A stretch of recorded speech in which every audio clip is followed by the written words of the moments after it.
The October wind cut through Willow Springs like a rusty blade, carrying with it the scent of snow. And something else, something that made the horses restless in their stalls and set the dogs to whining. Tokala Standing Bear felt it in his bones as he worked with the black stallion in the breaking pen behind Murphy's livery. The horse, a magnificent creature with eyes like polished obsidian, had been fighting him for 3 days now, but Tokala could sense the animal's growing trust. "Easy, brother," he murmured in Lakota, his voice barely audible above the wind. "We understand each other, you and I. Both of us far from home." The stallion's ears pricked forward at the unfamiliar words, and for a moment the wild tension in his muscles seemed to ease. Tokala had learned long ago that horses responded better to the old language, his grandfather's language, than to the harsh syllables of English that still felt foreign on his tongue, even after 6 years in the white man's towns.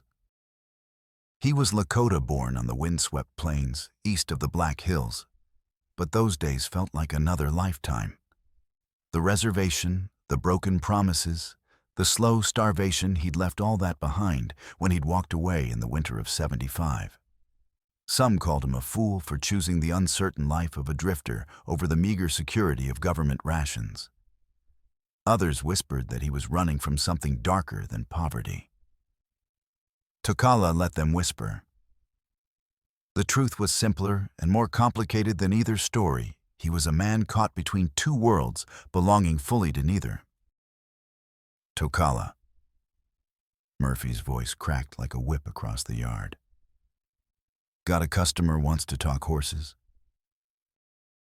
Through the gaps in the fence rails, Tokala could see the stranger, a tall man in a fine wool coat that had never seen honest work, standing beside a mud-splattered government wagon.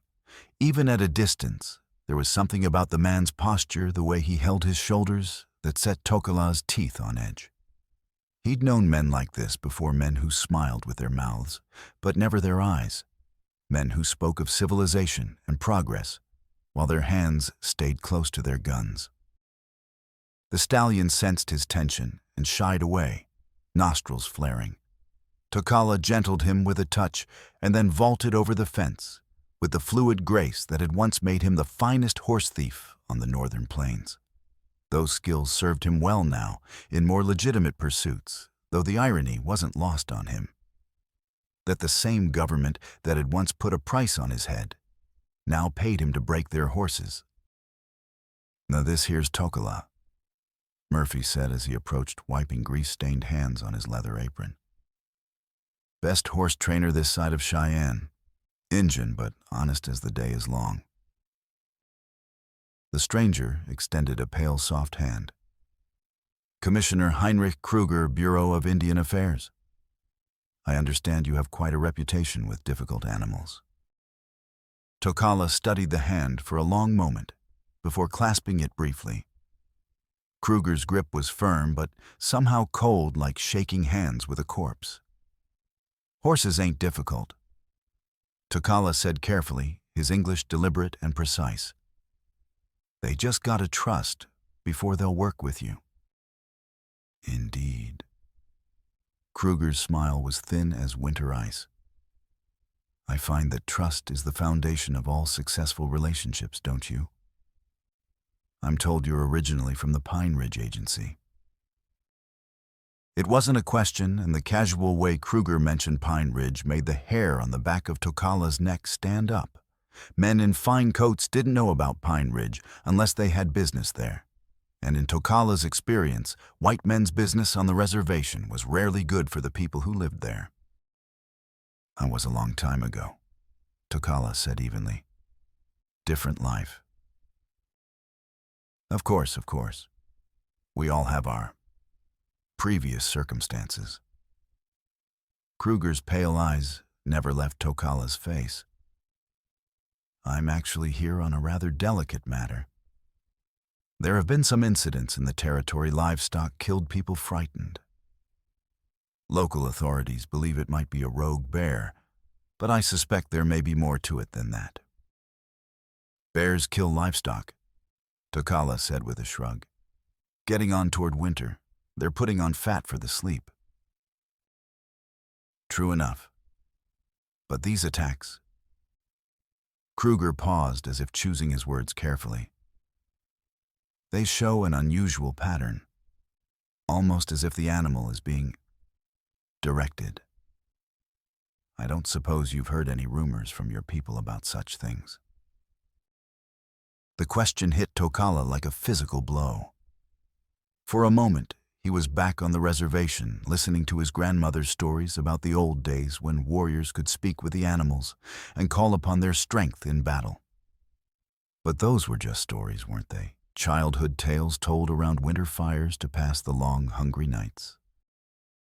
My people tell lots of stories, Tokala said carefully. Most of them ain't true. Kruger laughed, but there was no humor in it. Oh, I think you'd be surprised how much truth can be found in old stories. The Bureau has been collecting such tales lately. Fascinating stuff, really. The spiritual beliefs of your people, their burial customs, the artifacts they leave with their dead. All very valuable from a scholarly perspective. Something cold and ugly twisted in Tokala's stomach.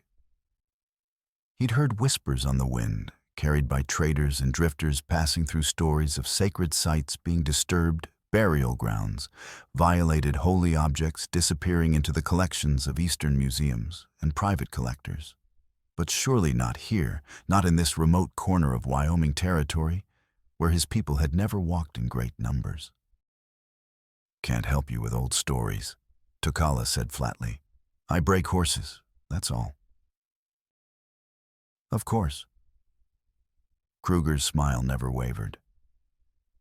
Well, if you should hear anything at all about these incidents, I do hope you'll come to me first. I'm staying at the Cattleman's Hotel for the next few weeks.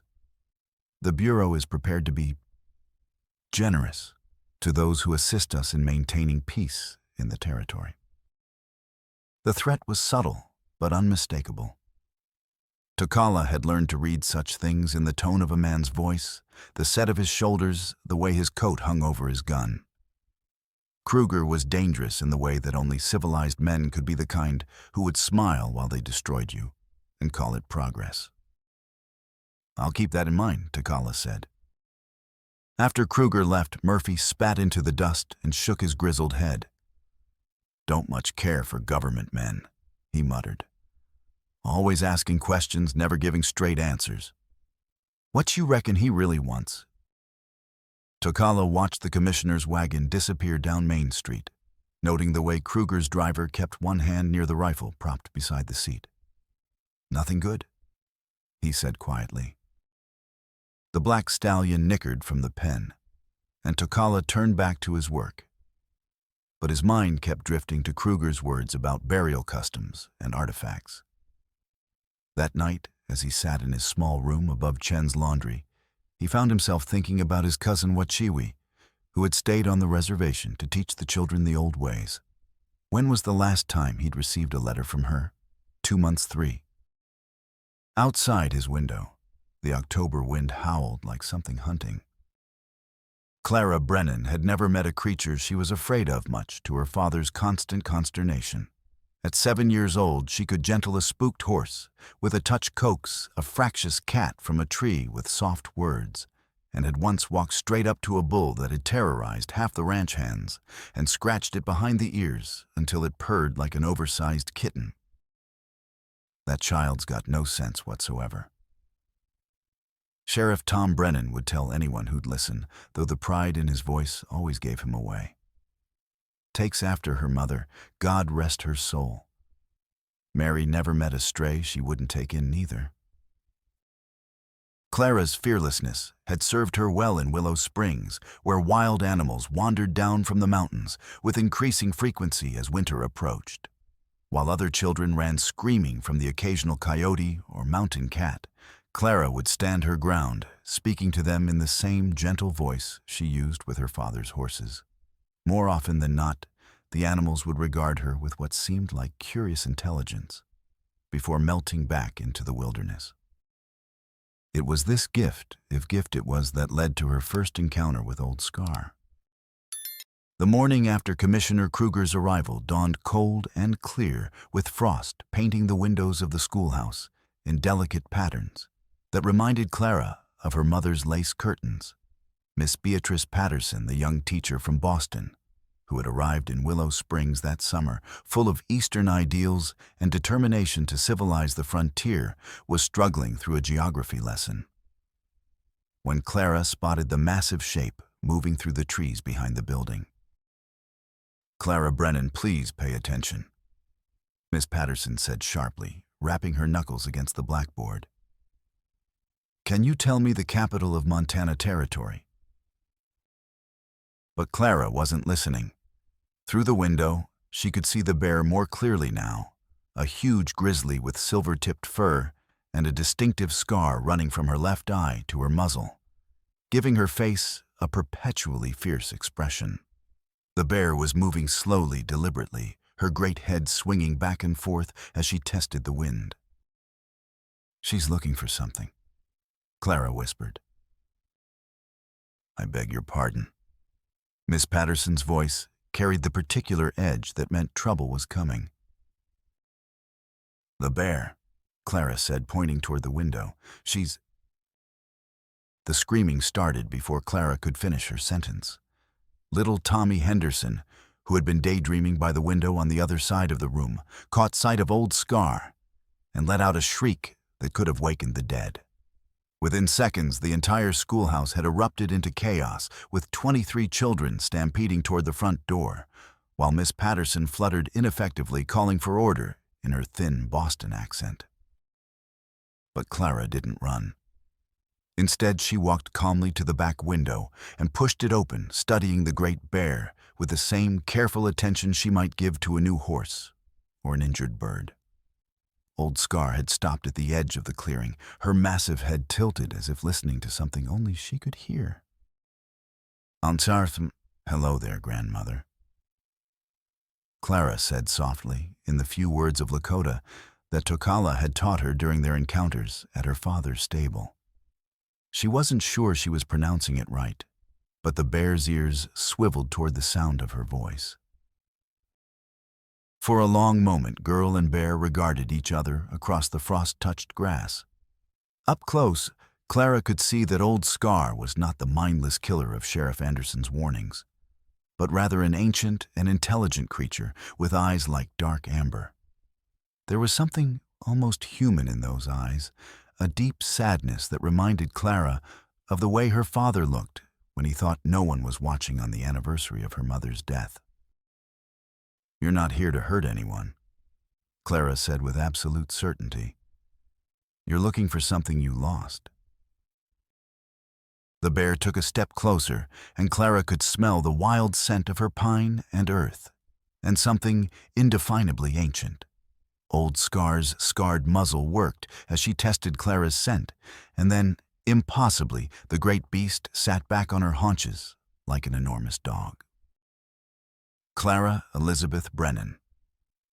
The voice cracked across the clearing like thunder, and Clara turned to see her father striding toward the schoolhouse with his Winchester in his hands and murder in his eyes. Behind him came half the men in town, all armed and ready for bear killing. "Pa, no," Clara called out, but it was too late. The sight of armed men sent Old Scar lumbering back toward the tree line, though she paused once to look back at Clara with what the child could only interpret as gratitude.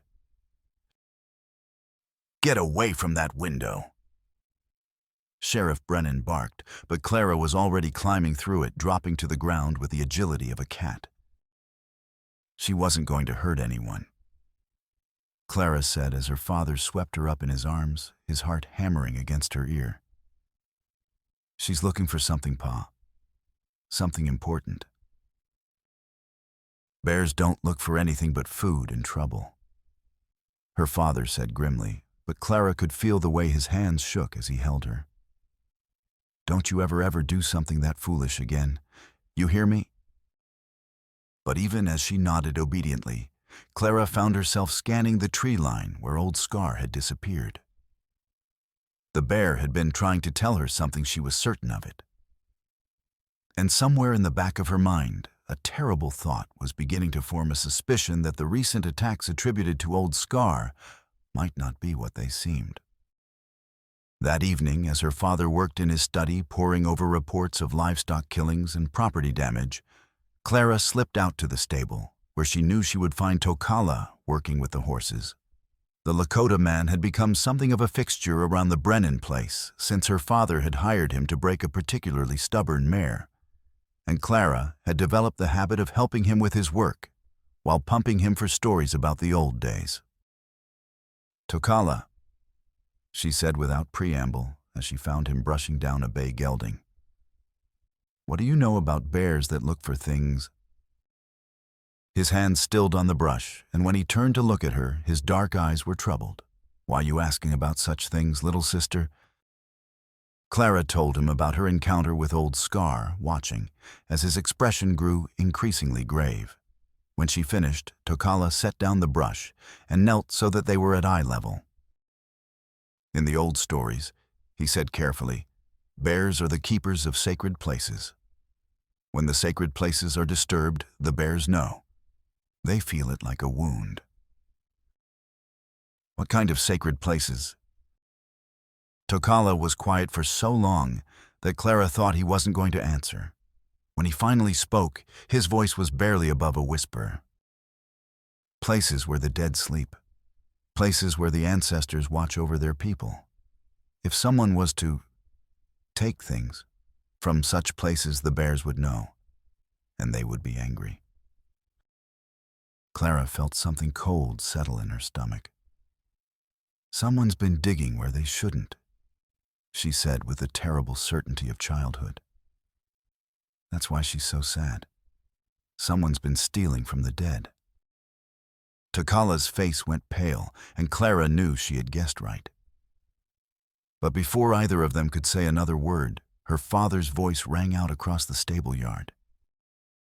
"Clara, get in the house now."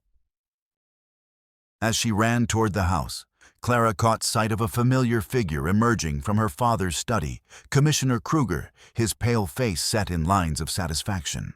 Whatever he and her father had been discussing, Clara had the sinking feeling that it was going to mean trouble for Old Scar. And possibly for anyone who tried to help her. Dr. Marcus Cartwright had seen his share of unusual wounds in 15 years of frontier medicine. But the body that Sheriff Anderson's men brought in on that gray November morning defied every rational explanation he could muster. Jake Morrison, a small-time rancher from the eastern edge of the territory, had been found torn apart in a manner that should have been consistent with a bear attack, except for the details that made no sense whatsoever. "Look at these claw marks," Dr. Cartwright murmured to himself as he bent over the corpse in his makeshift examination room behind the barber shop. Too regular, too precise. The wounds were certainly massive enough to have been made by a grizzly's claws, but they followed patterns that seemed almost artificial. Moreover, Jake Morrison had been found with his Spencer carbine still clutched in his hands, unfired, despite the fact that he was known to be a dead shot and quick on the draw. What kind of bear attack left a man unable to even raise his weapon? The door to the examination room creaked open, and Dr. Cartwright looked up to see Commissioner Kruger stepping inside, his pale eyes taking in the scene with what seemed like professional interest. "Terrible business," Kruger said, though his tone carried more satisfaction than sorrow. "I trust your examination confirms what we already suspected. Another victim of this rogue bear?" Dr. Cartwright straightened, wiping his hands on a blood-stained towel. He had taken an instant dislike to Kruger from the moment the commissioner had arrived in Willow Springs, though he couldn't quite put his finger on why. There was something about the man's manner, the way he asked questions that weren't really questions, that reminded the doctor of the army officers he had served under during the war. Between the statesmen who had already decided what the truth should be and were merely looking for confirmation of their predetermined conclusions. The wounds are certainly consistent with a large predator, Dr. Cartwright said carefully. But there are some irregularities that I find troubling. Oh. Kruger's eyebrows rose with what appeared to be mild interest, but there was something sharp and watchful in his eyes. What sort of irregularities? Dr. Cartwright hesitated. He was a man of science trained to observe and record facts without prejudice. But he had also learned to trust his instincts during long years on the frontier where a wrong judgment could mean the difference between life and death. And every instinct he possessed was screaming that Heinrich Kruger was not the man he claimed to be. The spacing of the wounds, he said finally, and the fact that Morrison never fired his weapon. In my experience, men don't usually die without a fight unless they're taken by surprise or incapacitated in some way. Kruger nodded thoughtfully. Yes, I can see how that might be puzzling.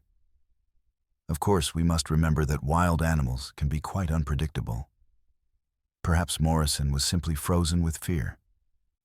It happens more often than you might think. Perhaps. Dr. Cartwright's tone made it clear that he found this explanation less than satisfactory. I do hope. Kruger continued, his voice taking on a subtle edge, that your report will reflect the obvious facts of the case. The territorial governor is quite concerned about these incidents, and he's counting on local officials to handle the situation with appropriate efficiency. The threat was politely delivered, but unmistakable. Dr. Cartwright had been around long enough to recognize a man who wielded power like a scalpel, precise, calculated, and utterly ruthless when necessary. Whatever game Kruger was playing, it was clear that contradictory evidence would not be welcomed. Of course, Dr. Cartwright said neutrally. I'll have my report ready by morning.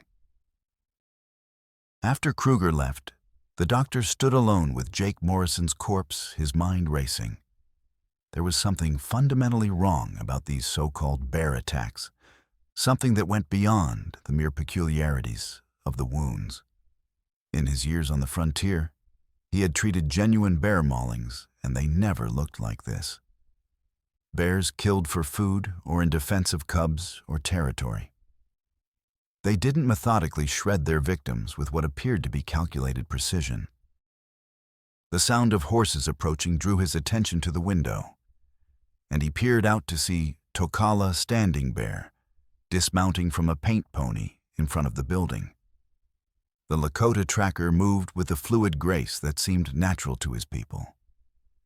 But Dr. Cartwright could see the tension in his shoulders, the way his dark eyes constantly scanned his surroundings. Doc, Tokala said, as he entered the examination room, his voice carefully neutral. Heard you might need someone to take a look at tracks. Sheriff Anderson's got a job at tracking needs doing. It was a transparent excuse, and both men knew it. Dr. Cartwright had sent word to Tokala through young Billy Chen, hoping the tracker might have insights that his medical training couldn't provide. The frontier had taught him that survival often depended on combining different kinds of knowledge. And if anyone could make sense of these mysterious deaths, it would be the man who read the land. Like others read books. I'd appreciate your opinion. Dr. Cartwright said quietly, then gestured toward the covered form on his examination table. Jake Morrison, found yesterday morning about 5 miles northeast of town. Tokala approached the table with the careful attention he might show a wounded animal, his eyes taking in details that most men would miss. When Dr. Cartwright pulled back the sheet, the tracker's face went absolutely still. This wasn't done by a bear, Tokala said flatly. You're certain? You bears don't hunt men this way. Don't kill this way. Tokala's finger hovered just above the claw marks without touching them. These cuts, they're too clean, too even. Something made these marks, but not claws. Dr. Cartwright felt a chill that had nothing to do with the November air seeping through the walls. Then what? Steel, Tokala said grimly. Something with steel teeth, maybe a rake or... His voice trailed off and his face went pale. Steel jaw trap. Big one like they use for wolves.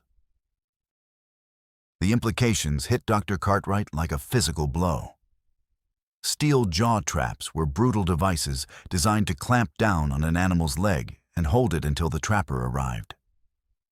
But modified, properly enlarged, and sharpened, such a device could create wounds that might be mistaken for claw marks, especially if the victim were already dead or unconscious when the trap was applied.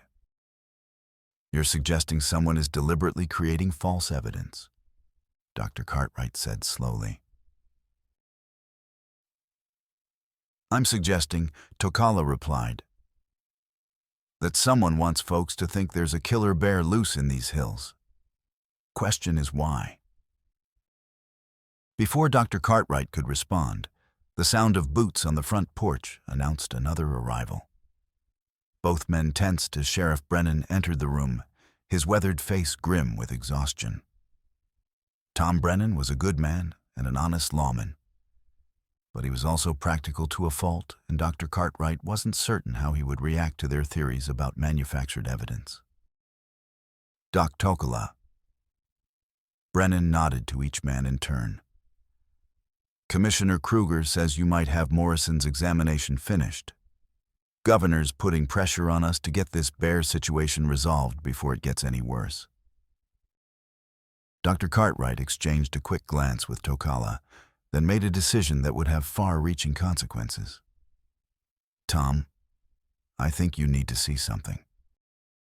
For the next several minutes, Tokala walked Sheriff Brennan through the evidence, pointing out the irregularities in the wound patterns, the suspicious absence of normal bear sign around the body, the troubling fact that Morrison had died without firing a shot. Brennan listened with growing unease, his cop's instincts warring with his desire to accept the simple explanation.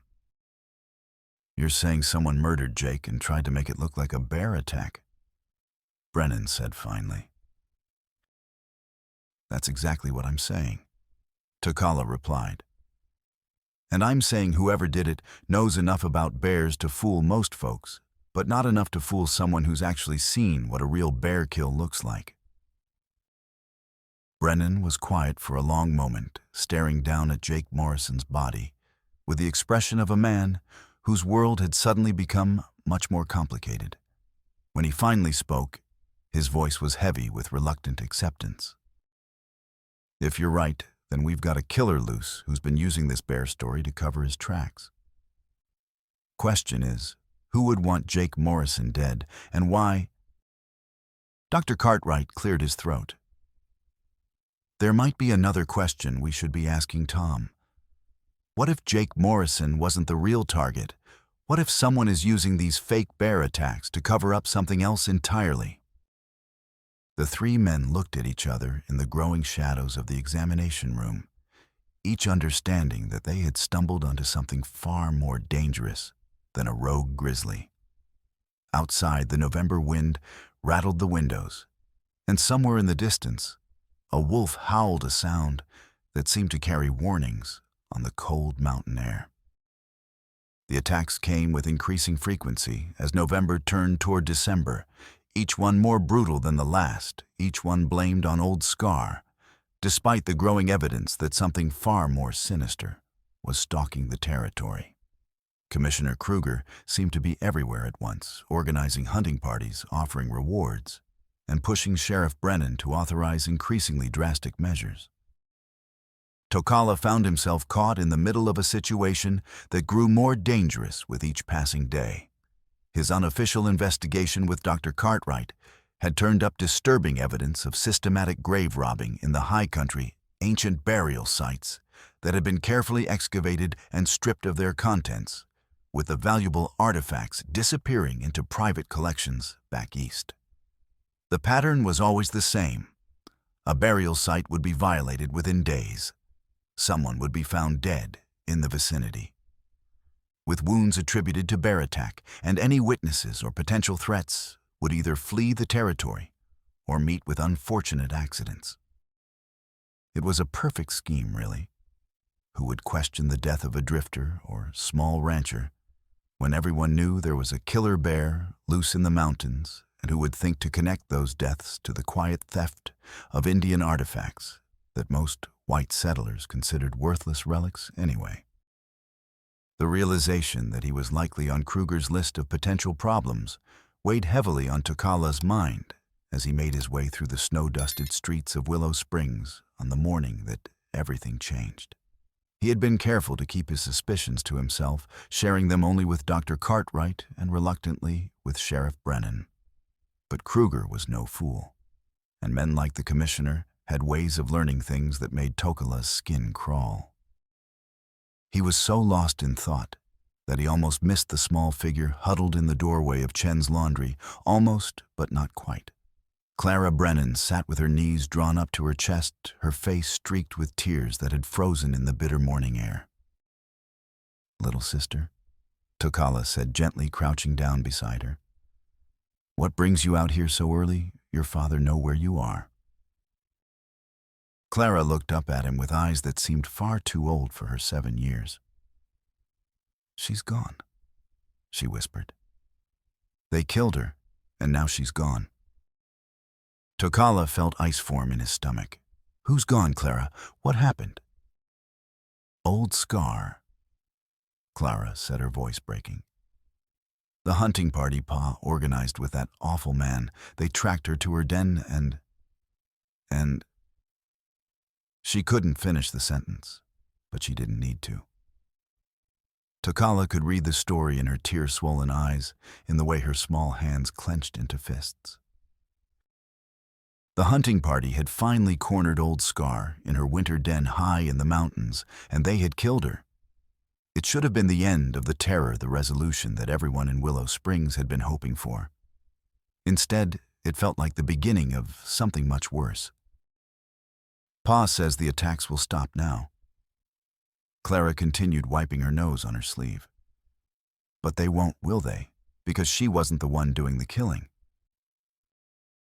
Tokala stared at the child, amazed once again by her uncanny ability to see straight to the heart of things that adults preferred to ignore. "What makes you think that?" "Because she was trying to protect something," Clara said with absolute certainty. "All this time, she wasn't hunting people. She was trying to keep them away from something important. And now that she's gone, there's nobody left to guard it." Before Tokala could respond, the sound of approaching horses drew their attention to the street. Commissioner Kruger was riding toward them with 2 of his men, their faces flushed with triumph and something that might have been whiskey. Behind them, tied to a pack horse, was the massive form of Old Scar, her silver-tipped fur matted with blood, and her great head hanging at an unnatural angle. "Quite a sight, isn't it?" Kruger called out as he reined in his horse near the laundry. The terror of Willow Springs brought low at last. "I think the good people of this town can sleep peacefully tonight, knowing their children are safe." Clara made a small wounded sound and buried her face against Tokala's shoulder. He could feel her trembling, whether from cold or grief or rage he couldn't tell. Probably all 3. "Fine, animal," Tokala said carefully, his voice giving away nothing of what he was thinking. "Must have been quite a hunt." "Oh, it was," Kruger said, his pale eyes glittering with satisfaction. "Tracked her to her den up on Raven's Peak. She fought like the devil himself, but numbers told in the end. I'm having her stuffed for display in my office back in Washington, a reminder of the wildness we're working to tame out here." Raven's Peak. Tokala knew the place, a sacred site, where his people had buried their honored dead for generations beyond counting. If Old Scar had made her den there, it was because she was guarding something that couldn't be allowed to fall into the wrong hands. "Interesting place for a den," he said neutrally.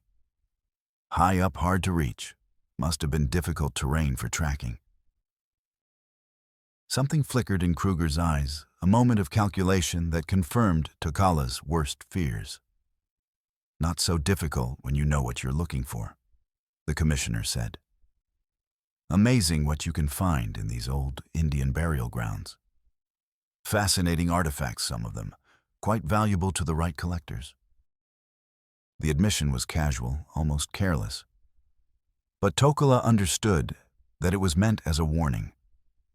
Kruger was telling him in so many words that the grave robbing would continue now that Old Scar was no longer a threat. More than that, he was making it clear that anyone who tried to interfere would meet the same fate as Jake Morrison and the others. Pa. Clara's voice cut through the tension as Sheriff Brennan emerged from the jail, his face haggard with exhaustion and something that might have been shame. Pa, tell him she wasn't the killer.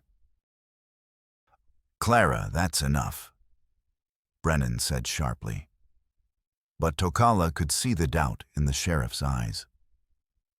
Tom Brennan was an honest man, caught in an impossible situation, torn between his duty to protect his town and his growing suspicion that the real threat wasn't the one everyone thought they were fighting. The child has quite an imagination, Kruger observed with a sort of indulgent smile that made Tokala want to reach for his knife. But then, children often form attachments to wild animals. Quite natural, really, if a bit misguided. Clara pulled away from Tokala and stood up, her small frame vibrating with fury. She wasn't wild. She shouted, her voice carrying clearly in the cold morning air. She was protecting the sleeping ones, and now you've killed her, and there's nobody left to stop you from stealing from them. The silence that followed Clara's outburst was deafening. Every eye on the street turned toward the small group gathered in front of the laundry, and Tokala could practically feel the sudden shift in atmosphere as Clara's words sank in. She had just accused Commissioner Kruger, a representative of the federal government, of grave robbing and murder in front of half the town. Kruger's mask of genial authority slipped for just a moment, revealing something cold and deadly underneath. When he spoke, his voice was silk over steel. Sheriff Brennan, he said quietly, I think your daughter has been exposed to some very unfortunate influences. Perhaps it's time to consider who she's been spending time with and what kind of ideas they might be putting into her impressionable young mind. The threat was clear, and Tokala saw the exact moment when Sheriff Brennan understood that his child was now in danger. The lawman's hand moved instinctively toward his gun, and then stopped as he realized the impossible position he was in. Kruger had the backing of the territorial government and the authority of the Federal Bureau of Indian Affairs. Any move against him would have to be very carefully planned and absolutely certain of success. Clara, Brennan said heavily, get home, now, and stay there until I say different. As Clara reluctantly obeyed, casting one last defiant look at Kruger, Tokala found himself meeting the commissioner's pale gaze directly. There was no pretense left between them now, no polite fiction about rogue bears and coincidental deaths. They both knew what this was really about, and they both knew that the game was entering a new and more dangerous phase. Mr. Standing Bear, Kruger said conversationally, I do hope you'll be careful in the days ahead. These mountains can be treacherous, especially for someone traveling alone. So many ways for a man to disappear without a trace. Tokala nodded slowly. I'll keep that in mind, Commissioner. Of course, a man can't spend his whole life looking over his shoulder. Sometimes you gotta stand and face what's coming. Indeed. Kruger smiled, but there was no warmth in it. I suppose we'll see what kind of man you really are, won't we? As the commissioner and his men rode away, dragging Old Scar's body behind them like a trophy. Tokala felt the weight of approaching destiny settle on his shoulders. The killing of the Great Bear had been more than just the elimination of an inconvenient guardian. It had been a declaration of war. Kruger was no longer content to work in the shadows, picking off isolated threats one by one. He was moving into the open, confident in his power and position, ready to crush anyone who stood in his way. But Tokala Standing Bear had not survived 6 years as a fugitive from his own past by backing down from dangerous men. And somewhere up on Raven's Peak, in the den where Old Scar had made her last stand, there might still be evidence that could expose Kruger's crimes and bring justice for the desecrated dead. The question was whether he could find it before Kruger found him. Winter settled over Willow Springs like a heavy blanket, bringing with it an uneasy peace that fooled no one with eyes to see. The manufactured bear attacks had stopped with Old Scar's death, but the underlying tensions in the territory continued to build like steam in a boiler. Commissioner Kruger had established himself in the cattleman's hotel like a spider in the center of a web, sending his men out on mysterious expeditions into the high country, while maintaining the pretense of conducting routine bureau business. Tokala had been forced to abandon his plans for investigating Raven's Peak when 2 of Kruger's hired guns, hard-faced men who wore badges but acted like outlaws, began following his every movement. Instead, he found himself confined to the relative safety of Willow Springs, working with the horses and waiting for an opportunity that seemed increasingly unlikely to come. It was during this tense period of waiting that his cousin Wachiwi arrived on the afternoon stage from Cheyenne, her presence both a blessing and a curse.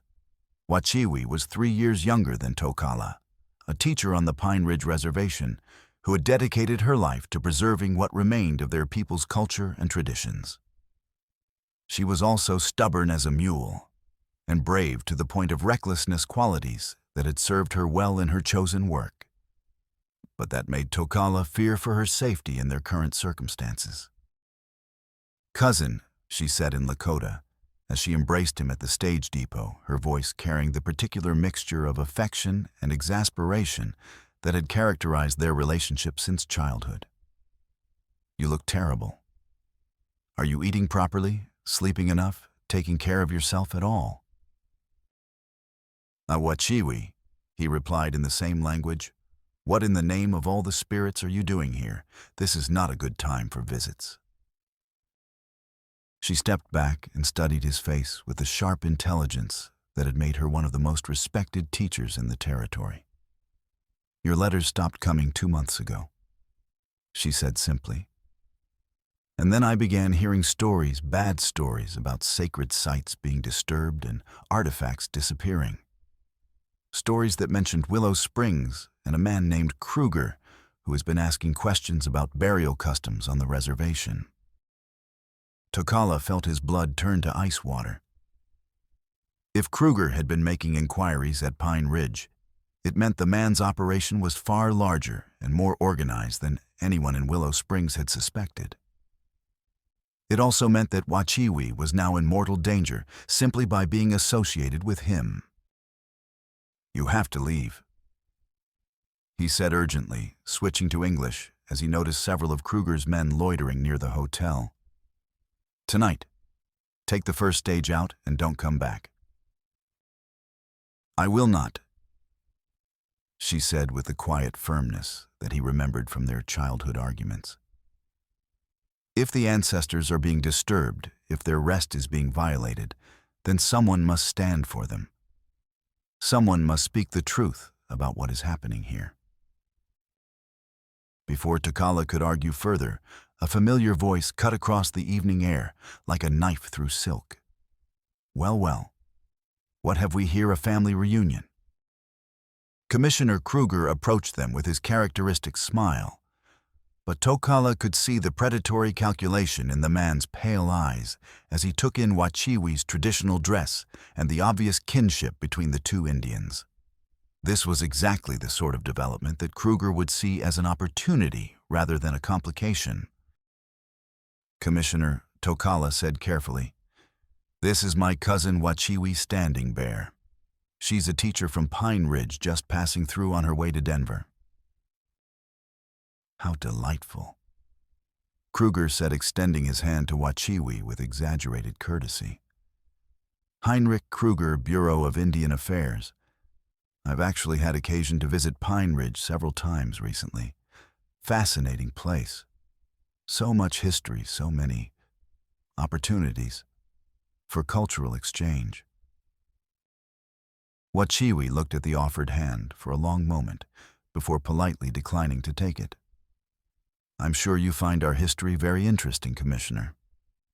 Though I wonder if your definition of cultural exchange is the same as ours." The words were mild enough, but there was steel underneath them that made Kruger's smile falter slightly. Tokala realized with growing alarm that his cousin had already figured out exactly what kind of man they were dealing with, and that she was preparing to fight him with the only weapons she had: words, knowledge, and an absolute refusal to be intimidated. "I'm not sure I follow," Kruger said, his tone still pleasant, but with an edge creeping in. "We're not cultural exchange," Wachiwi said with deceptive mildness, "suggests a mutual sharing of traditions and knowledge. What some people call cultural exchange, others might describe as theft. It all depends on your perspective, I suppose." The confrontation was interrupted by the arrival of Clara Brennan, who came running across the street with her usual disregard for propriety or danger. The child had been forbidden to leave her father's sight since her outburst over old Scar's death. But Clara had never been one to let adult restrictions keep her from doing what she thought was right. "Atakala," she called out breathlessly. "Pa says there's been another attack up near Silver Creek.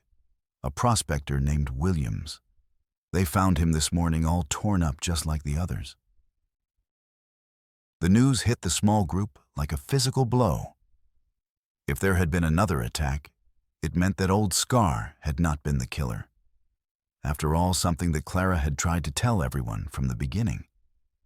More importantly, it meant that Kruger's scheme was continuing, despite the increased scrutiny following the bear's death.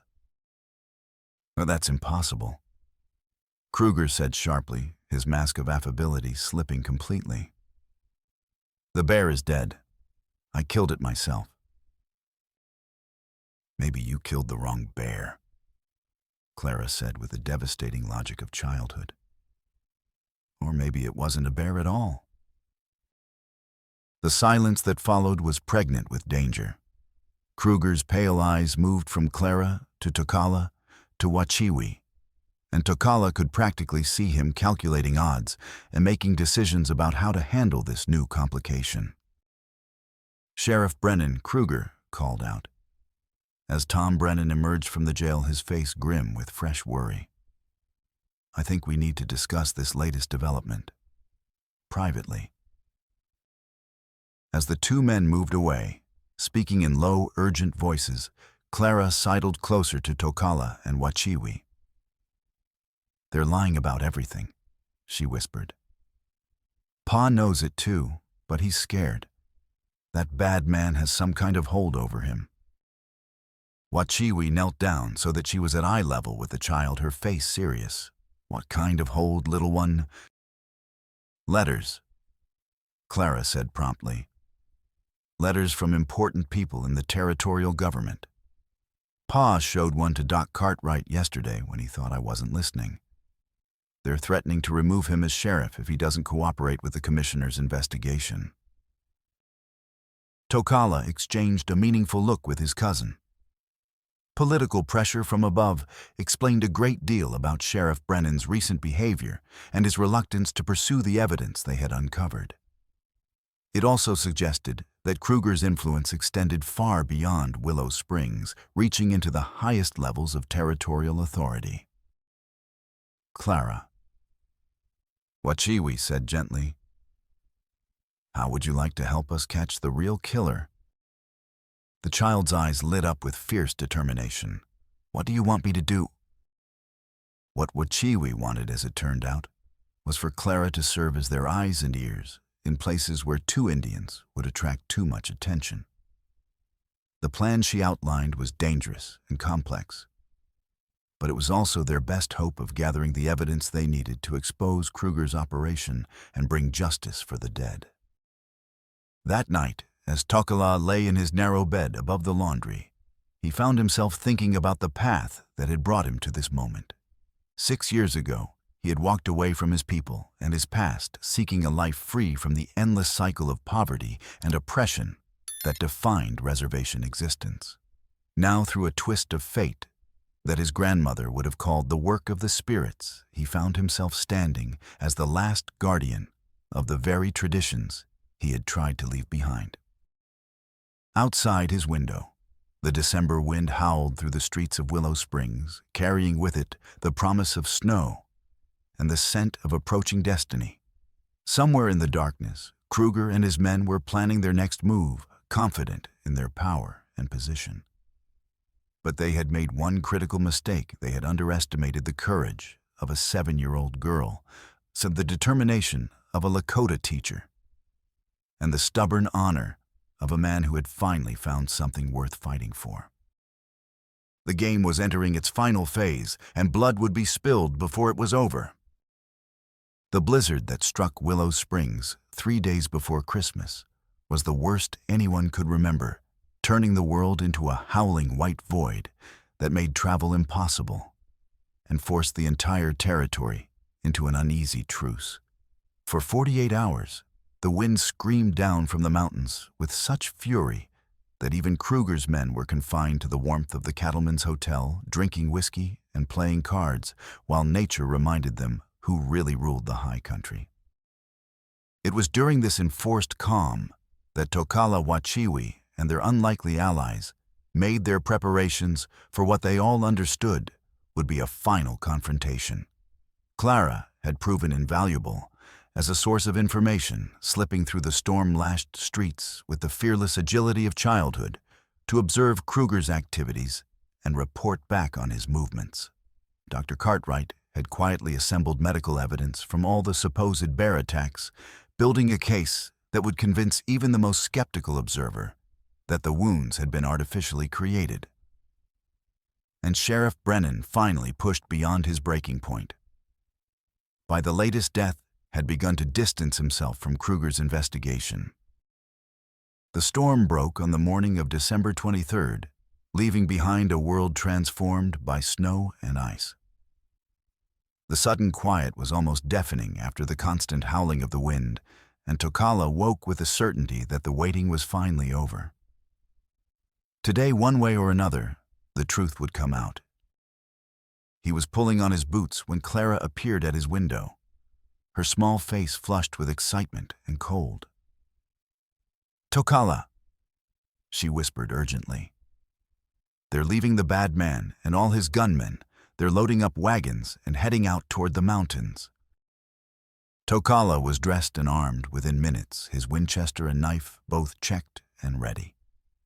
If Kruger was making his move, it meant he felt confident enough in his position to act openly.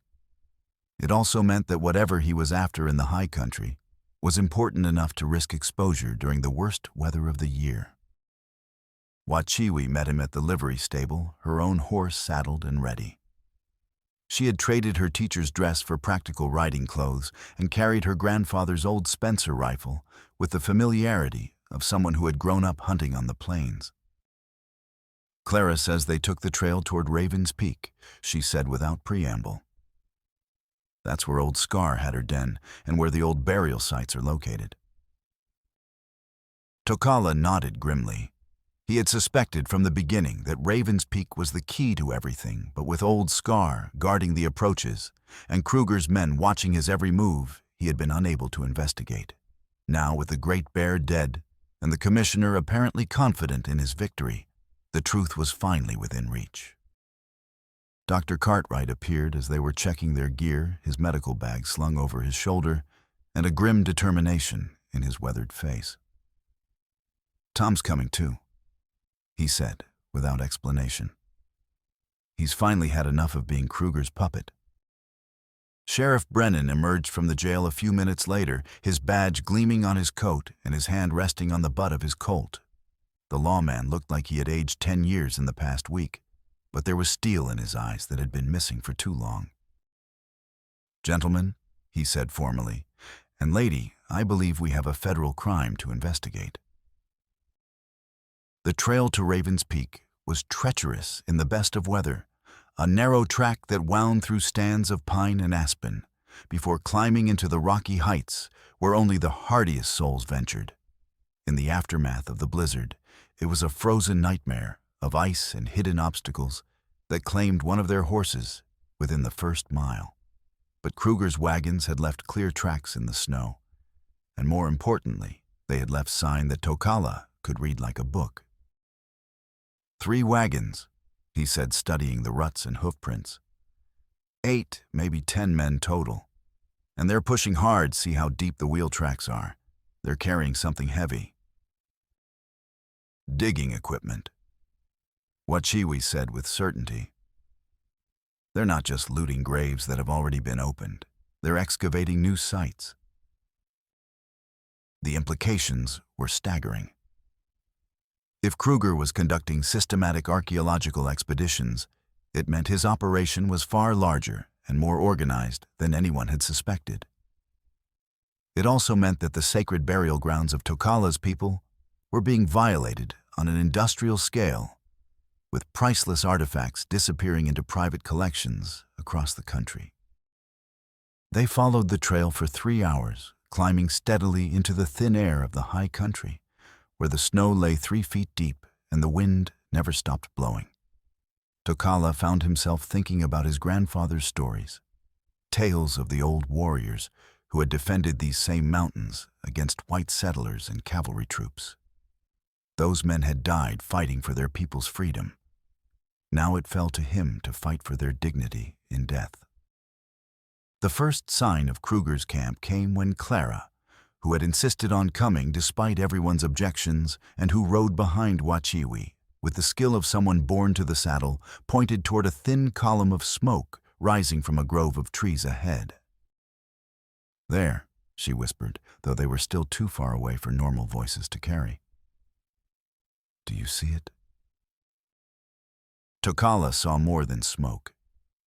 His trained eyes picked out the shapes of men moving among the trees, the gleam of metal that spoke of weapons and tools, and most tellingly, the systematic piles of earth that marked extensive digging operations.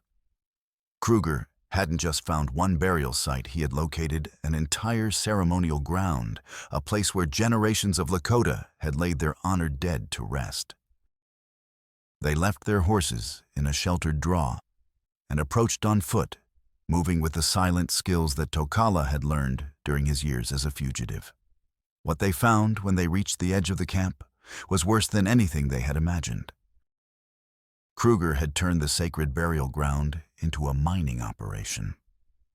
Dozens of graves had been opened, their contents systematically looted and cataloged, before being loaded into wooden crates marked for shipment to Eastern museums and private collectors. The bodies of the dead Tokala's ancestors, the warriors and holy men who had shaped his people's history, had been carelessly tossed aside like refuse. Their bones scattered across the frozen ground, with no more respect than a man might show for the carcass of a slaughtered animal. But even worse than the desecration was the evidence of systematic murder that lay scattered throughout the camp. Jake Morrison had not been the first victim of Kruger's scheme. He was simply the most recent. The bones of at least 6 other men lay partially buried in the snow, their skulls showing the distinctive wounds that Dr. Cartwright had identified as being made by modified steel jaw traps. My God. Dr. Cartwright breathed, his medical training warring with his human revulsion at the carnage. How many people has this monster killed? Enough to keep his secret safe. Sheriff Brennan said grimly, his hand already moving toward his gun. And he'll keep killing until someone stops him. As if summoned by their words, Commissioner Kruger emerged from the largest tent at the center of the camp, his pale eyes scanning the surrounding forest with the wariness of a predator sensing danger. He was dressed for the cold in expensive furs and carried a modified Spencer carbine, the same weapon that had been used to murder his victims before their bodies were mutilated to simulate bear attacks. "Well, well," Kruger said conversationally, raising his voice just enough to carry to their hiding place. "Sheriff Brennan, Dr. Cartwright, and the famous Tokala Standing Bear. I was wondering when you'd finally work up the courage to pay me a visit." The trap had been sprung with devastating efficiency. As Kruger spoke, his men emerged from concealment all around the burial ground, their weapons trained on the small group of would-be heroes. There had to be at least a dozen of them, all hard-faced gunmen, who looked like they had learned their trade in the worst saloons and mining camps of the frontier. "Like you're under arrest, Kruger." Sheriff Brennan called out his badge, glinting in the pale winter sunlight. "For murder, grave robbing, and conspiracy to defraud the federal government." Kruger laughed, a sound like breaking glass in the frozen air. "Arrest, oh my dear sheriff, I think you misunderstand the situation. You have no authority here, and even if you did, there's no one left alive to corroborate your wild theories." The commissioner raised his carbine with practiced ease, and Tokala knew with absolute certainty that they were all about to die in this desecrated place, their bodies joining the scattered bones of his ancestors in Kruger's charnel ground. The man had played his game too well, anticipated their moves too perfectly. But Heinrich Kruger had made one critical error in his calculations. He had underestimated the courage of a 7-year-old girl who feared nothing in heaven or earth. Clara Brennan rose from behind the pile of grave goods where she had been hiding old Scar's massive skull clutched in her small hands like a sacred relic. Her voice, when she spoke, carried across the burial ground with the clarity of a church bell. "You killed her." She said her words somehow audible despite the wind that howled through the pines. "You killed the grandmother bear who was trying to protect the sleeping ones. But she's not really gone, is she? She's still here, still watching, still angry about what you've done to her people." What happened next would be argued about in Willow Springs for decades to come. Some would claim it was simply a freak avalanche triggered by the child's voice echoing off the surrounding peaks. Others would insist it was divine retribution, the spirits of the violated dead, rising up to claim their vengeance. But Tokala, watching from his position among the trees, knew the truth was both simpler and more mysterious than either explanation. The mountain itself had finally had enough of Heinrich Kruger. The avalanche began as a whisper, a barely perceptible shift in the snow-laden slopes above Raven's Peak that might have been nothing more than wind-driven powder settling in the aftermath of the blizzard. But Clara's words seemed to hang in the thin mountain air like an incantation. And that whisper grew into a rumble, then into a roar that shook the very foundations of the earth. Tokala had perhaps 3 seconds to process what was happening before survival instinct took over. "Avalanche!" He shouted, grabbing Wachiwi's arm and pulling her toward the dubious shelter of a massive pine whose trunk was thick enough to provide some protection from the oncoming wall of snow and debris. The sacred burial ground erupted into chaos as men scattered in all directions, some diving for cover behind rocks and trees, others running blindly toward what they hoped might be safety. Commissioner Kruger, his face suddenly pale with terror, swung his carbine wildly as if he could somehow shoot his way out of the mountain's wrath. Clara, still clutching old Scar's skull, stood frozen in the center of the camp as thousands of tons of snow and rock thundered down the mountainside toward her. For a heartbeat that seemed to last forever, Tokala was certain the child would be buried alive, another victim of the forces that Kruger had unleashed in this sacred place. But then Sheriff Brennan was moving his lawman's training, overriding his terror, as he launched himself across the clearing in a desperate dive that carried both him and his daughter behind the relative shelter of an overturned wagon. Dr. Cartwright, displaying courage that had nothing to do with medical training, threw himself on top of both Brennans as the leading edge of the avalanche swept over their position. The roar was indescribable, like the sound of the world ending if the world could scream. Trees that had stood for centuries were snapped like matchsticks. Boulders the size of houses bounced down the mountainside like pebbles, and the air itself seemed to turn solid with flying snow and debris. Tokala pressed his face against the pine's bark and held on with every ounce of strength he possessed as the mountain tried to shake him loose and add him to its collection of the dead.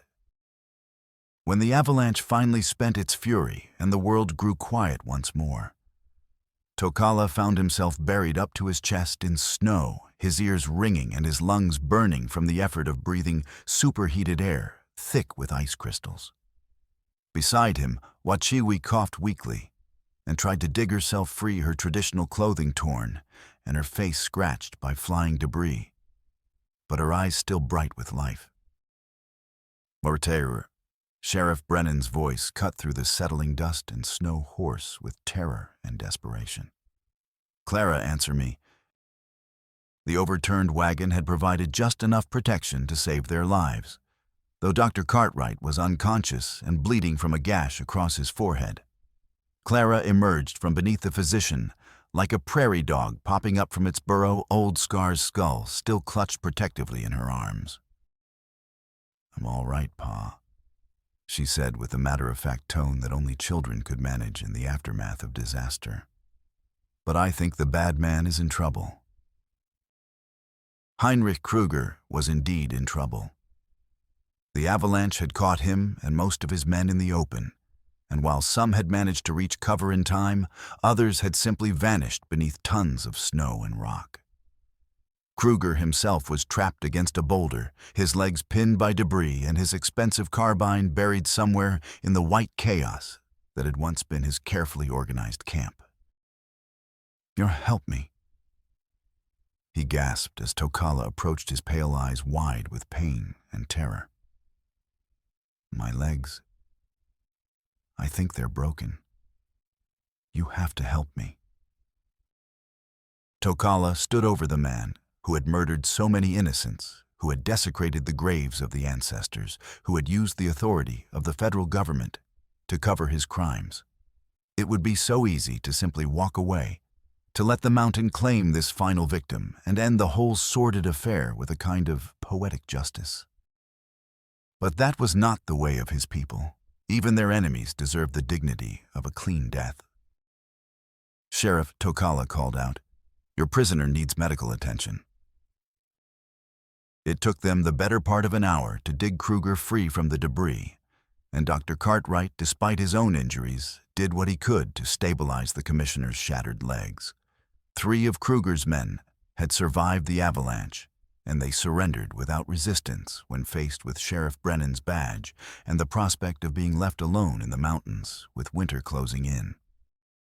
As they worked to prepare the survivors for transport back to Willow Springs, Clara made a discovery that would provide the final piece of the puzzle. Hidden in Kruger's tent, which had somehow survived the avalanche intact, she found a leather portfolio containing documents that detailed the full scope of the commissioner's operation. "Look at this," she said, her young voice filled with wonder and horror as Wachiwi helped her sort through the papers. There are maps of sacred sites all across the territory, lists of artifacts and their values, even letters from museum directors back east offering to buy stolen grave goods. The evidence was overwhelming and damning. Kruger had been operating a systematic looting operation that stretched across 3 territories, using his authority as a federal commissioner to gain access to reservation lands and then eliminating anyone who threatened to expose his activities. The manufactured bear attacks were just one part of a larger scheme that had netted him thousands of dollars in illegal profits while destroying irreplaceable cultural artifacts. "This goes all the way to Washington," Sheriff Brennan said grimly as he studied a letter bearing the seal of the Bureau of Indian Affairs. Kruger wasn't working alone. He had support from inside the federal government. As they prepared to leave Ravens Peak, carrying their evidence and their prisoners down the treacherous mountain trail, Tokala found himself standing alone among the scattered bones of his ancestors. The avalanche had disrupted Kruger's excavations, but had also revealed the full extent of the desecration. Dozens of graves had been violated, their contents either stolen or scattered by the mountain's fury. Wachiwi joined him among the bones, her face grave with sorrow and determination. "We'll have to come back in the spring," she said quietly, "when the snow melts and the trail is safe again. The ancestors deserve proper burial, proper ceremonies to guide them to the spirit world." Tokala nodded, understanding that this was both an ending and a beginning. Kruger's immediate threat was over, but the larger battle for his people's dignity and cultural survival would continue. At least now they had proof that the white man's promises of protection and respect for Indian rights were worth less than the paper they were written on. "The children need to know," he said finally. "All our children on all the reservations. They need to know what happened here, what it means, why it matters. If we don't tell the stories, who will?" Clara appeared at his elbow, still carrying old Scar's skull like a sacred relic.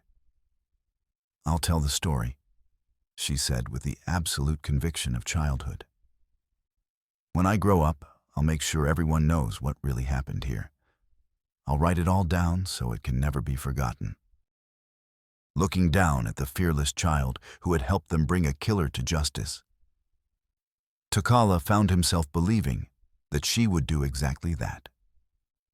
Clara Brennan might be white, might grow up in a world that preferred comfortable lies to uncomfortable truths, but she had seen the real cost of greed and hatred. She would not let it be forgotten. As they made their way down from Raven's Peak, carrying their wounded and their prisoners toward whatever justice the territorial courts might provide, Tokala felt something shift in his understanding of his place in the world.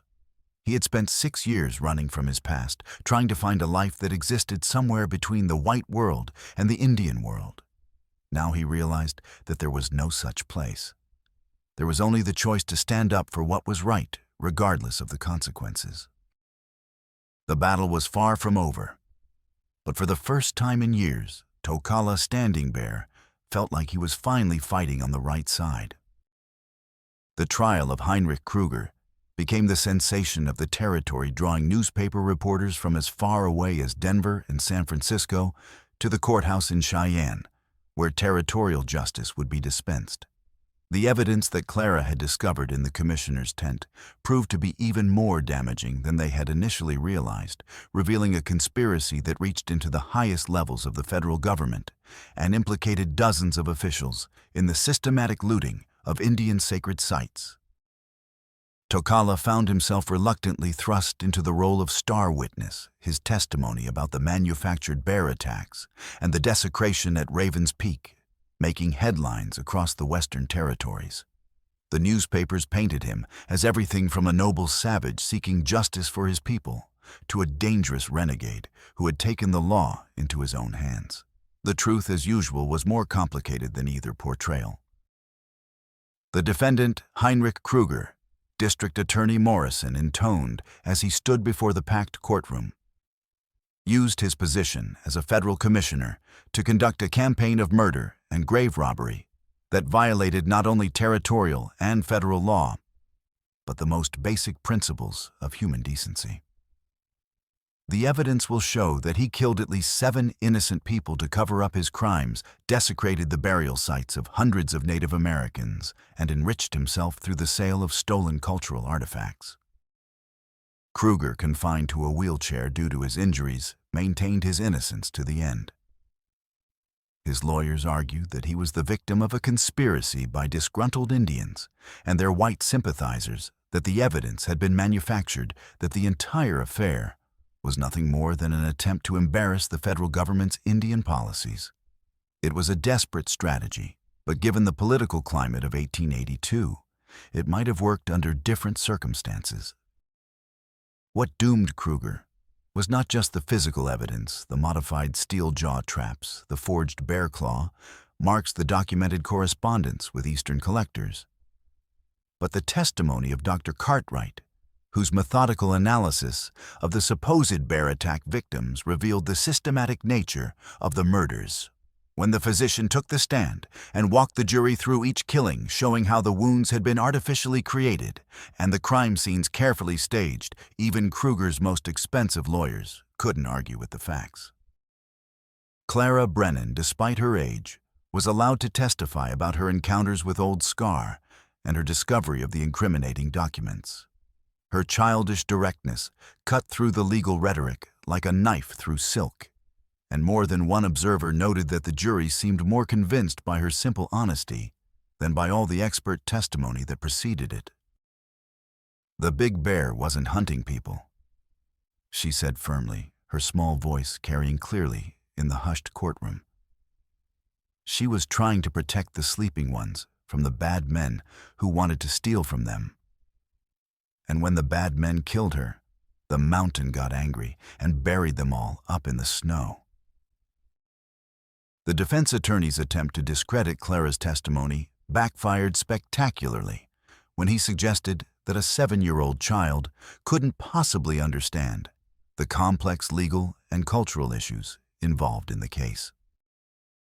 Maybe grown-ups are too smart to see what's right in front of them. Clara replied with devastating logic. Maybe that's why so many bad things happen that nobody wants to talk about.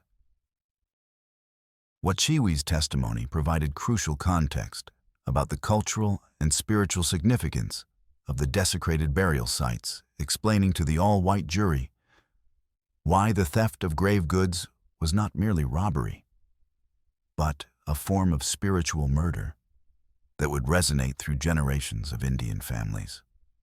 Her quiet dignity and obvious education challenged many of the jurors' preconceptions about Indian people, and her detailed knowledge of federal law regarding the treatment of Native American remains exposed the fraudulent nature of Kruger's supposed archaeological expeditions. Sheriff Brennan testified about the political pressure he had faced to accept the bear attack explanation, revealing a network of corruption that extended far beyond Kruger himself. His honest admission that he had been intimidated and manipulated added credibility to the prosecution's case and helped explain why it had taken so long for the truth to emerge. But it was Takala's testimony that provided the emotional core of the case, speaking in careful, precise English that carried the weight of 6 years spent learning to navigate the white man's world. He told the jury about finding Jake Morrison's body, about the systematic violation of his people's sacred sites, about the choice between justice and safety that every minority faced in territorial society. Heinrich Kruger didn't just kill those men. He said, his dark eyes never leaving the jury's faces. He killed the truth. Every time someone asked questions, every time someone got too close to what he was really doing, he made sure they disappeared. And then he used our beliefs, our stories about the spirits of the dead to cover up his crimes. He turned our reverence for the ancestors into a weapon against us. The jury deliberated for less than 3 hours before returning a verdict of guilty on all counts. Kruger received a sentence of death by hanging for the murders with additional prison terms for the grave robbing and conspiracy charges. 3 of his surviving associates were sentenced to lengthy prison terms, while warrants were issued for several federal officials who had fled to Mexico when the extent of the conspiracy became clear. But for Takala, the real victory came not in the courtroom, but in the aftermath of the trial, when territorial officials agreed to fund the proper reburial of the remains found at Raven's Peak. It would be a modest ceremony by white standards, no brass bands or political speeches, but it would be conducted according to Lakota tradition, with the proper rituals to guide the spirits of the dead to their final rest. The reburial took place in the spring of 1883, when the mountain trails were clear and the sacred site could be reached without the dangers that had marked their winter expedition. Tribal elders came from Pine Ridge and other reservations to participate in the ceremonies, their presence lending weight and legitimacy to the proceedings. Even some of the white residents of Willow Springs attended, including Dr. Cartwright and the Brennan family. Their quiet respect a small but meaningful acknowledgement of what had been lost and what was being restored. Clara, now 8 years old and somehow both wiser and more innocent than when the events began, had insisted on bringing old Scar's skull to the ceremony. The great bear's remains were buried with full honors alongside the human ancestors she had died trying to protect, her sacrifice finally receiving the recognition it deserved. As Tokala participated in the ancient rituals that laid the dead to rest, he found himself thinking about the strange path that had brought him to this moment. He had tried to escape his people's history to find a life free from the burden of their struggles and sorrows. Instead, he had discovered that there was no escape from history, only the choice to stand up and be counted when it mattered most. The ceremony concluded as the sun set behind the peaks of the Wind River Mountains, painting the sky in shades of red and gold that reminded everyone present of the sacred nature of the place where they stood. As the last words of the burial songs faded into silence, Tokala felt a weight lift from his shoulders that he hadn't even realized he was carrying. The dead could rest now. The truth had been told.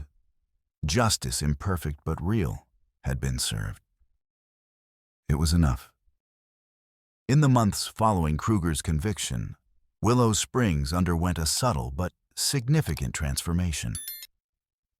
The revelation that a federal commissioner had been operating a murder and grave-robbing conspiracy from their very doorstep forced the townspeople to confront some uncomfortable truths about the world they had created on the frontier. The easy assumptions about civilization and savagery, about who could be trusted and who was dangerous, had been shattered by a 7-year-old girl's courage and an Indian tracker's determination to seek justice for the dead.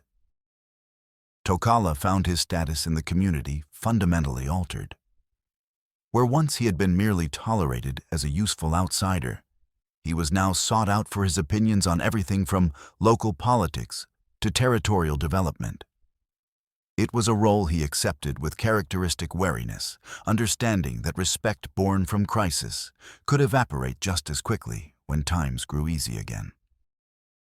The horse-breaking business that had sustained him through the dangerous months of the investigation flourished as word of his skills spread throughout the territory.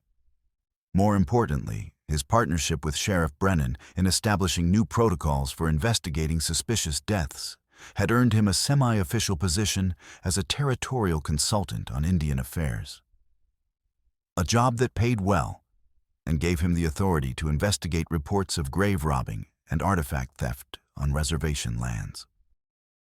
Wachiwi had returned to Pine Ridge after the trial, but she maintained a regular correspondence with her cousin that kept him informed of developments across the region.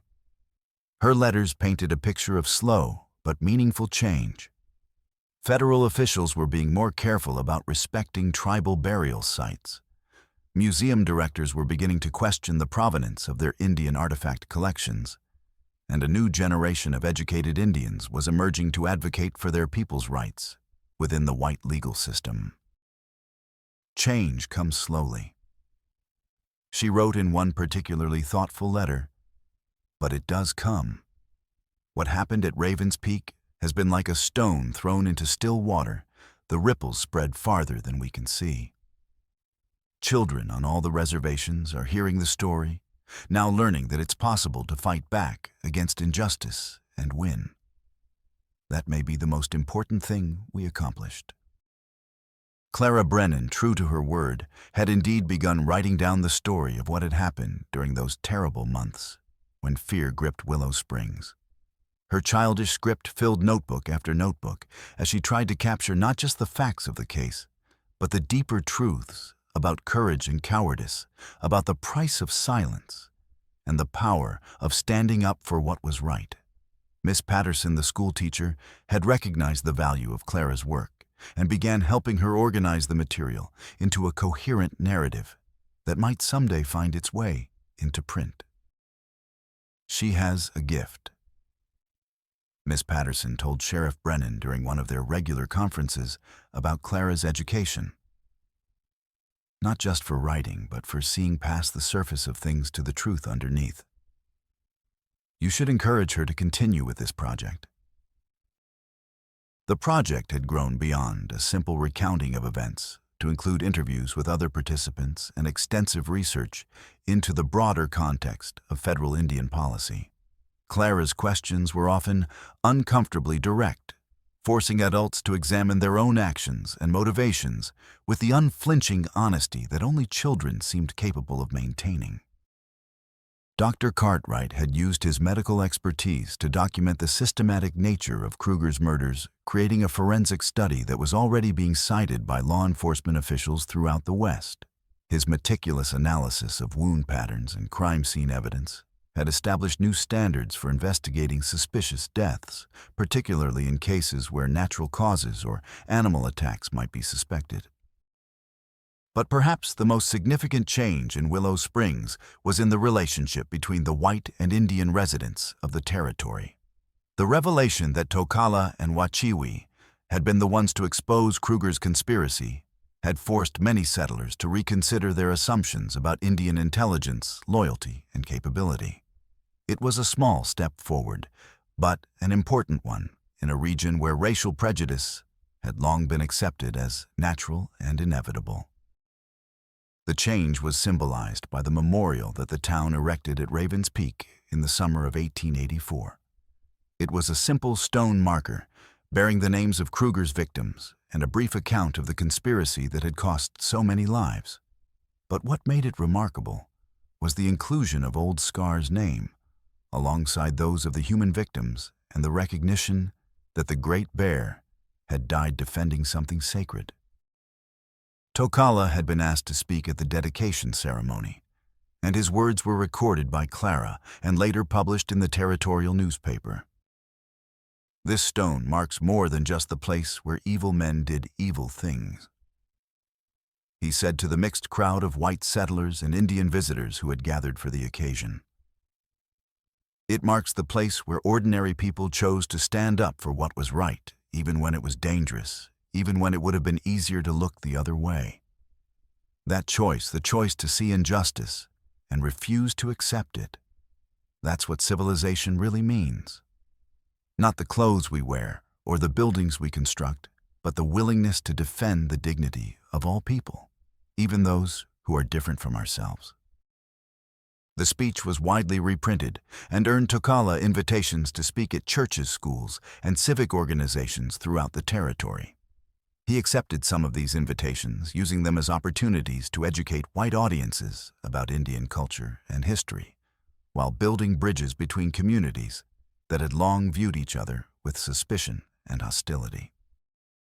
But it was the private moments that meant the most to him, and the quiet conversations with Clara as she worked on her book, and the letters from Wachiwi describing the gradual improvements in reservation life. The growing respect he saw in the eyes of people who had once dismissed him as just another Indian drifter. One evening in late autumn, as he sat in Sheriff Brennan's kitchen helping Clara organize her interviews and notes, the child looked up from her writing with a question that caught him off guard. "Tokala," she said in the serious tone she reserved for important matters, "do you think Old Scar knew what was going to happen? Do you think she knew the mountain would come down and bury the bad men?" It was the kind of question that had no easy answer touching, as it did on mysteries of spirit and nature, that even the wisest elders couldn't fully explain. Tokala considered his words carefully before responding. "I think she knew that someone needed to protect the ancestors," he said finally. "And I think she knew that sometimes protection requires sacrifice. Whether she knew about the avalanche." He shrugged. "The spirits work in ways we don't always understand. Maybe that's the point." Clara nodded thoughtfully and returned to her writing. But Tokala could see that his answer had satisfied something in her young mind. It was one of the things he had learned to love about the child. Her willingness to accept mystery as part of the natural order. Her understanding that some questions were more important than their answers. As winter settled over Willow Springs once more, bringing with it the anniversary of the events that had changed so many lives, Tokala found himself looking forward rather than backward for perhaps the first time in years. The past would always be with him, his people's struggles, his own exile from the reservation, and the memory of those terrible months when death stalked the territory. But the past no longer defined him. He was Tokala standing bear tracker and horse trainer friend to Sheriff Brennan, and teacher to Clara, cousin to Wachiwi, and guardian of his ancestors' memory. He was a man who had chosen to stand up when it mattered, who had helped bring justice to the innocent dead, who had proved that the barriers between people could be overcome by courage and goodwill. It was enough to build a life on. It was enough to build a future on. And somewhere in the high country, where the wind sang through the pines above Raven's Peak, the spirits of the ancestors watched over the living with approval and pride. 5 years after Heinrich Kruger's execution, Willow Springs had grown from a rough frontier settlement into a thriving territorial town, complete with a proper courthouse, a railway depot, and a 2-story brick schoolhouse, where Miss Patterson continued to teach with Clara Brennan as her most promising student. The events that had once terrorized the community had passed into local legend, but they had left behind changes that would endure for generations.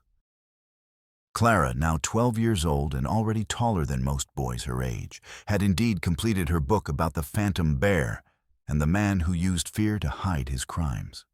The Truth About Raven's Peak had been published by a Denver printing house and was being distributed throughout the Western Territories as both an adventure story and a cautionary tale about the corruption that could flourish when people chose comfort over conscience.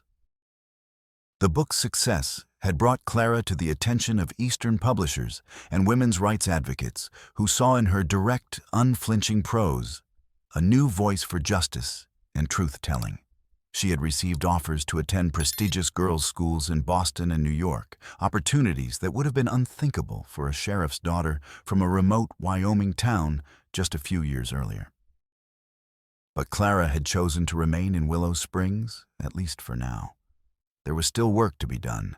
She explained to anyone who asked stories to be collected truths, to be preserved bridges, to be built between the white and Indian communities of the territory.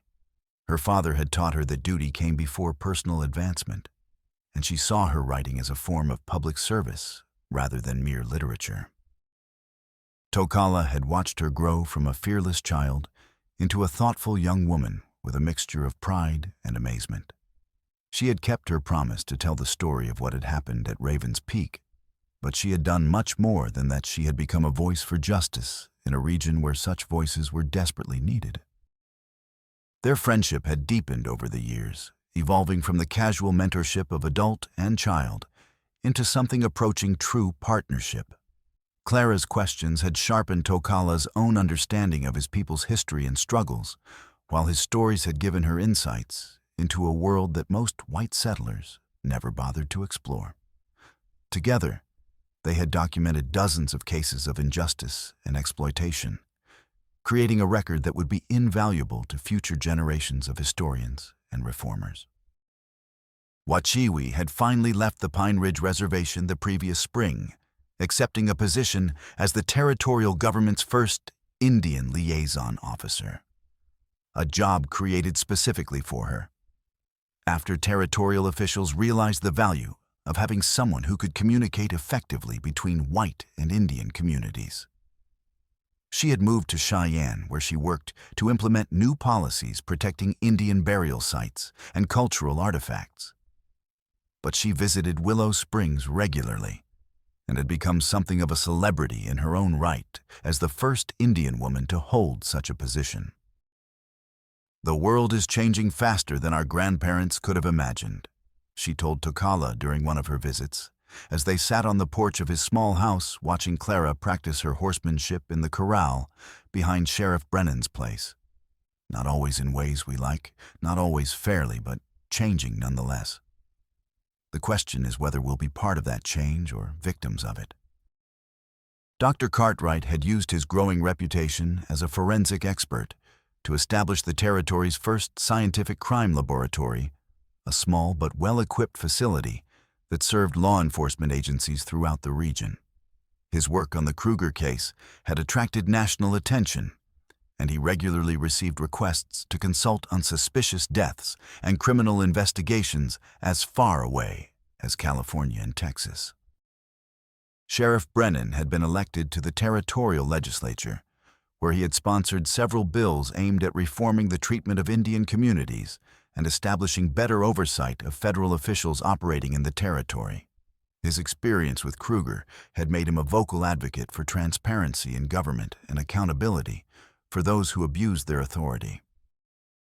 But perhaps the most significant change in Willow Springs was one that could only be measured over time and in the attitudes of the people who lived there.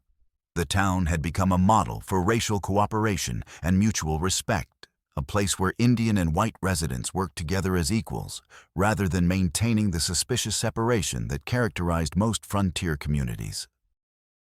This transformation was symbolized by the annual memorial ceremony that had grown up around the anniversary of Old Scar's death. What had begun as a simple visit to Raven's Peak by Clara and Tocala had evolved into a territory-wide gathering that brought together people from dozens of tribes and communities to honor not just the victims of Kruger's conspiracy, but all those who had suffered from the collision between white expansion and Indian survival. The ceremony in 1887 drew nearly 1,000 participants, including tribal leaders from as far away as the Dakotas and Montana territorial officials. Newspaper reporters and ordinary citizens who had come to understand that the story of Raven's Peak was their story too, a reminder of what could be lost when good people chose to remain silent in the face of injustice. Tocala found himself serving as one of the ceremony's main speakers, a role he had never sought, but had come to accept as part of his responsibility to his ancestors and his people.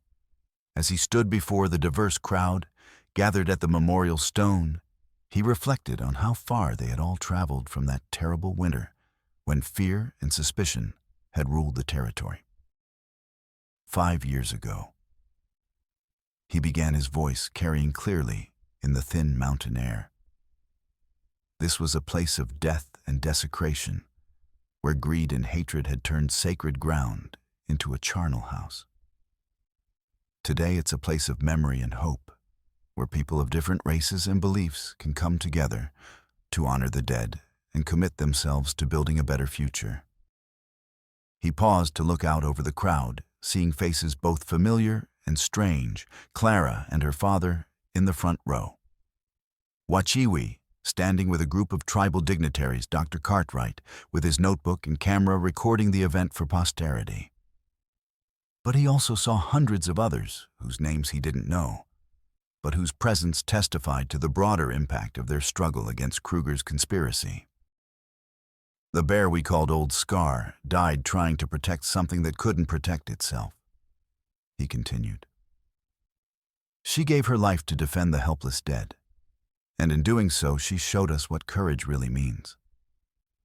Not the absence of fear, but the willingness to act in spite of fear when something important is at stake.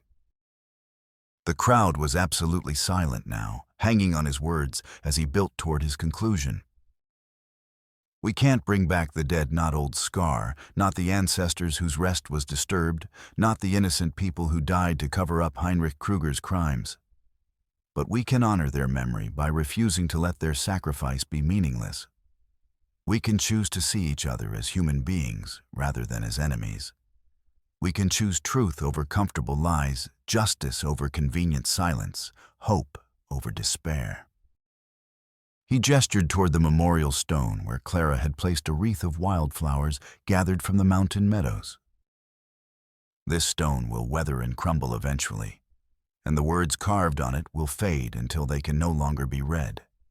But the story it represents, the story of ordinary people finding the courage to stand up for what's right.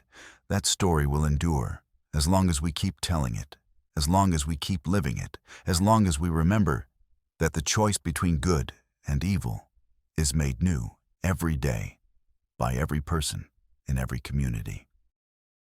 The applause that followed was subdued but heartfelt, and the Tokala could see in the faces around him that his words had found their mark.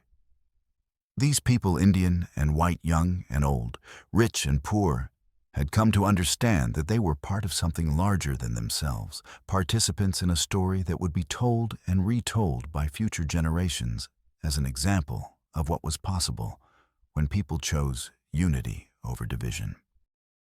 As the formal ceremony concluded and the crowd began to disperse, Clara approached him with the serious expression that always meant she was working on some new project or idea. "Tokala," she said without preamble, "I've been thinking about what comes next. The book has been successful and people are starting to pay attention to these issues, but there's so much more work to be done. I want to start a school, a special kind of school where Indian and white children can learn together, where they can hear both sides of the story, and maybe grow up to be better than we've been." It was an ambitious dream and the kind of vision that would have seemed impossible just a few years earlier. But looking at Clara's determined face, remembering everything she had already accomplished despite her youth, Tokala found himself believing that she might actually be able to pull it off. "It won't be easy," he warned her. "There are still plenty of people who think the races should be kept separate, who believe that different means inferior. You'll face resistance from both sides." "I know," Clara said with the quiet confidence that had carried her through the darkest moments of their struggle against Kruger. "But that's never stopped us before, has it? Besides, I won't be doing it alone. Will you help me?" Tokala looked out over the memorial ground, where so much pain had been transformed into hope, where the spirits of the dead rested easy, knowing that their sacrifice had not been in vain. Then he looked back at the remarkable young woman who had grown from a fearless child into a force for justice and reconciliation. "Yes," he said simply, "I'll help you." As they walked down the mountain trail together, planning and dreaming and building castles in the air that might just become real through sheer determination and force of will, Tokala felt the presence of Old Scar walking beside them, not as a ghost or memory, but as a living spirit of protection and guidance that would watch over all those who chose courage over comfort, truth over convenience, hope over despair.